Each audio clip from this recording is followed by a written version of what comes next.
వెళ్ళినప్పుడు అసూయ భయ కారణమే అగును.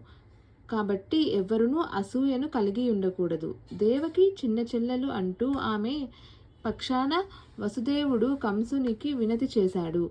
ఇది మంగళమయ ఘడియ అని, వివాహ సమయమని కూడా అతడు తెలియజేశాడు. చిన్న చెల్లెలు లేదా తమ్ముని స్వంత సంతానముగా రక్షించవలసి ఉంటుంది.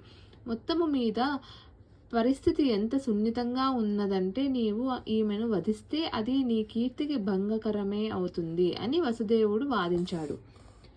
ఈ ప్రకారంగా వసుదేవుడు మంచి ఉపదేశం ద్వారా, తాత్విక వివేచన ద్వారా కంసుని శాంతింపజేయడానికి యత్నించినప్పటికీ దానవ సాంగత్య కారణంగా ఆ అసురుడు వినలేదు.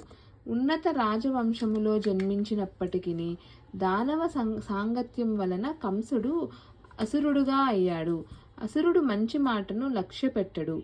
అతడు కృతనిశ్చయుడైనట్టి చోరుడు వంటివాడే.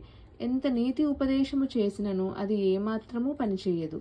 అదేవిధంగా దాన స్వభావులు లేదా నాస్తికులు ఎంతటి ప్రామాణికమైన ఉపదేశాన్నైనా ఎంత మాత్రమూ ఒంటబట్టించుకోలేరు.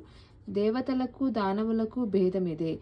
మంచి ఉపదేశాన్ని స్వీకరించి ఆ రీతిగా జీవితాలను కొనసాగించేవారు దేవతలని పిలువబడతారు. కాగా అటువంటి మంచి ఉపదేశాలను స్వీకరించలేని వారే దానవులని పిలువబడతారు. కంసుని శాంతింపజేయడంలో విఫలుడైన వసుదేవుడు తన భార్య దేవకిని ఏ విధంగా కాపాడాలో తీవ్రంగా ఆలోచించాడు.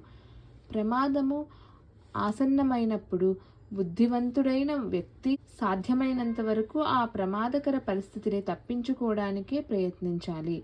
అయినా బుద్ధినుపయోగించి యత్నించినప్పటికీ ప్రమాదకర పరిస్థితిని తప్పింపజాలనిచో అప్పుడు దానిలో అతని దోషమేమీ ఉండదు. మనిషి శక్త్యానుసారము కర్తవ్య పాలనకై ప్రయత్నించాలి. ఒకవేళ అతని ప్రయత్నము విఫలమైతే దానిలో అతని దోషమేమీ ఉండదు. ప్రస్తుతం దేవకి ప్రాణాన్ని కాపాడుతాను. సంతానము కలిగితే తర్వాత వారిని రక్షించే పద్ధతి చూస్తాను.